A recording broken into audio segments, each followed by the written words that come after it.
With the passage of time, we have a tendency to kind of forget our history, and that's a shame. Take Taylor Stadium, for example.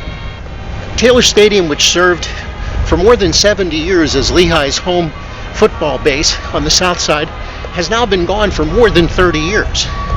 That's a lifetime. And there are a lot of people who might not have even heard of Taylor Stadium, or if they did, have no idea where it once was. That's why today I thought it would be a good time on Exploring Bethlehem to check out this once iconic location here on the south side. At Taylor and Packer Avenues, right in the midst of what is now the campus of Lehigh University, there was an on-campus football facility known as Taylor Stadium. But I think before we check out Taylor Stadium, who is this Taylor guy? Taylor Stadium was built in 1914 and is named for university graduate and trustee Charles Taylor. Charlie Taylor graduated from Lehigh in 1876. He went to work as an assistant chemist for the Cambria Iron Company. He eventually moved on to Pittsburgh, where he was superintendent of the Homestead Steel Works. When he became general manager of the Hartman Steel Company, he started to work for Andrew Carnegie. As a trustee at Lehigh, Charlie was critical of the fact that the school had not provided enough student housing and that the intercollegiate athletic facilities were lacking. When his friend Andrew Carnegie heard this, he agreed to assist in providing funding for the projects, but only if Charlie would allow Carnegie to name the facilities after his friend.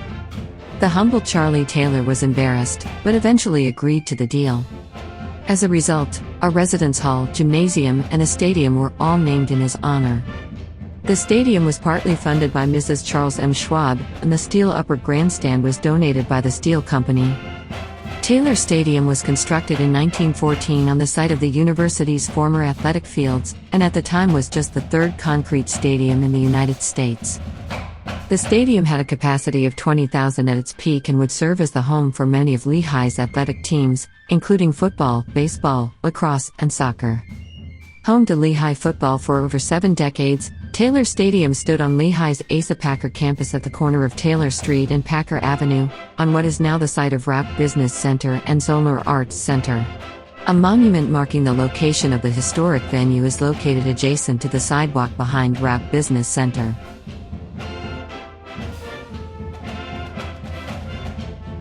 After Lehigh constructed new fields on the other side of South Mountain on what is today the Goodman campus, the teams that called Taylor Stadium home began to move. The final game at Taylor Stadium was the 123rd meeting of the rivalry against Lafayette on November 21, 1987.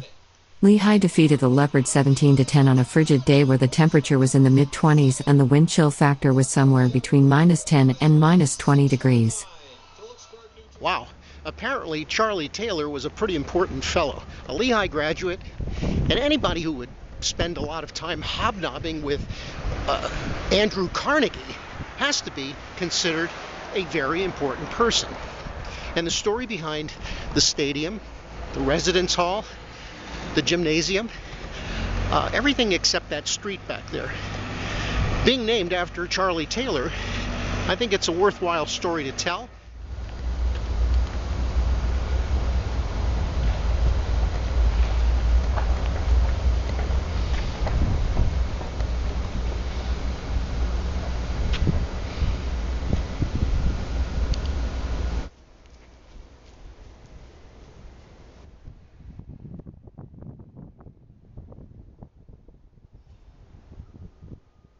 Back in the day, the scoreboard where the west end zone was over there,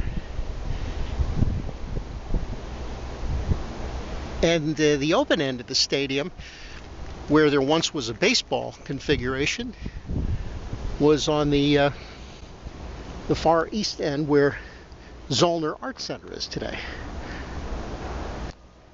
One of the great memories I have as a kid sitting in the stadium was just before game time, you would suddenly hear drums coming from Taylor Street, coming down the hill from the residence halls off the campus. And of course, this was an on-campus facility at that time, and that meant you heard the Marching 97 as they marched their way down Taylor Street and made their grand entrance for their pregame show in the stadium.